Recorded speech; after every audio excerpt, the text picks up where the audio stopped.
Assalamualaikum students, this is Abdul Manan here. Today we are going to start a new chapter, that's the second chapter of our chemistry textbook, that is atomic structure. Atomic structure. भाई इस chapter में हम जो full discuss करेंगे वो only about the structure of atom. सबसे पहले जो शुरुआत में कॉन्सेप्ट था एटम का, उसके बाद वक्तन फवक्तन न्यू डिस्कवरीज आती गई और आज की जो स्ट्रक्चर है उस एटम के हिसाब से जो शुरुआत में डिस्कवर किया गया था उससे कितनी मुख्तलिफ है, ये आज हम इस लेक्चर में पढ़ेंगे, इस चैप्टर में पढ़ेंगे. बल्कि देखें, पहले जब एटम का जो कॉन्सेप्ट था वो दिया था डेमोक्रिटस ने सन 440 बीसी बिफोर क्रिस्टन में. जो डेमोक्रिटस थे उन्होंने कॉन्सेप्ट दिया था एटम्स का. उसने क्या कहा था कि भाई जो एटम है that is non divisible non cuttable particle, जिसका नाम उसने रखा था atom. A means not, terms means cuttable, मतलब मैटर का वो स्मॉलेस्ट पार्टिकल जिसको हम फर्दर कट ना कर सकें उसको हम एटम कहते हैं. ये कॉन्सेप्ट दिया था किसने? सन 1940 में डेमोक्रिटस ने. 40 बीसी, मतलब ये जो है एडी है एनाडॉमनी और ये है बीसी. ठीक है भाई. उसके बाद तकरीबन बहुत अरसे बाद एटम की जो मॉडर्न थ्योरी स्टार्ट हुई थी वो sir John Dalton was a English school teacher, जिसने सन 1802 एडी में एटम की जो मॉडर्न थ्योरी है उसको प्रपोज किया था. सन 1802 में modern theory was begin by John Dalton. John Dalton ने एटम की मॉडर्न थ्योरी पेश की थी. उसमें इसने भी यही बात की थी कि भाई एटम इज नॉन डिवाइजिबल. ठीक है.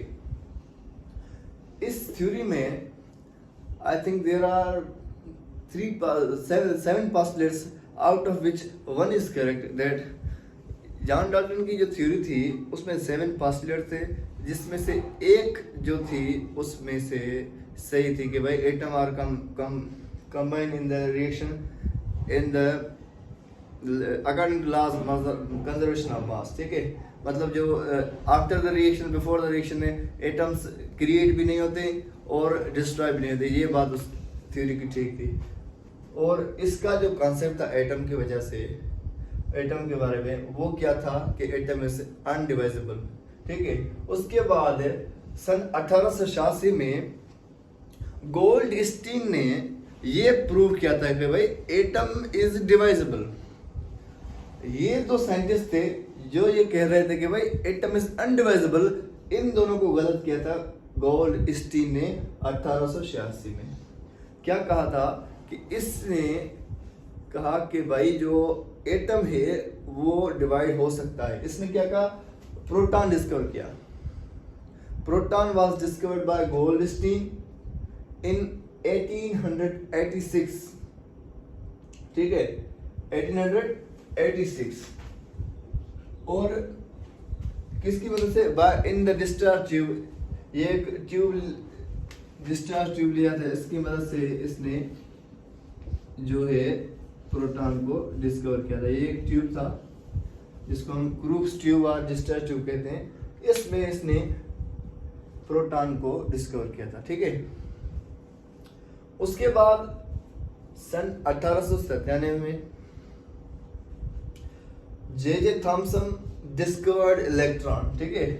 जे थॉमसन ने 1897 में इलेक्ट्रॉन को डिस्कवर किया. ठीक है. उसके बाद सन 1911 में nucleus was discovered by Rutherford.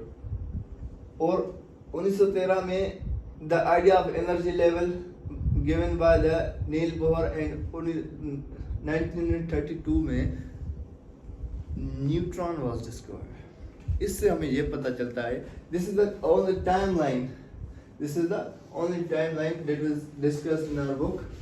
ये सिर्फ एक टाइमलाइन है कि भाई किस तरह से एटम की स्ट्रक्चर्स में मॉडिफिकेशन आई है, किस तरह से मॉडिफिकेशन आई है। भाई के पहले कह रहे थे it can not be divide, फिर डिवाइड हो गया कितने पार्टिकल्स में, न्यूट्रॉन तक डिस्कर हो गए। और आज की जो एटम की शेप है, atom is divided into more than 100 particles, out of which 3 are fundamental particles that are electron, proton and neutron। आज की जो हमारी डिस्कवरी बता रही है कि जो एटम है ना, इसको हम 100 से ज़ायद पार्टिकल्स में तकसीम कर सकते हैं, जिसमें से 3 जो हैं इसके फंडामेंटल पार्टिकल्स हैं, जो इलेक्ट्रॉन, प्रोटॉन एंड न्यूट्रॉन है। ठीक है, उसके बाद ये पूरी मॉडिफिकेशन थी कि भाई कैसे एटम का कॉन्सेप्ट था, अब एटम का कॉन्सेप्ट क्या है। ठीक है, this is the only introduction about the atomic structure, how it modifies. Now we will discuss in the next lecture about the atomic structure in detail. Thank you very much.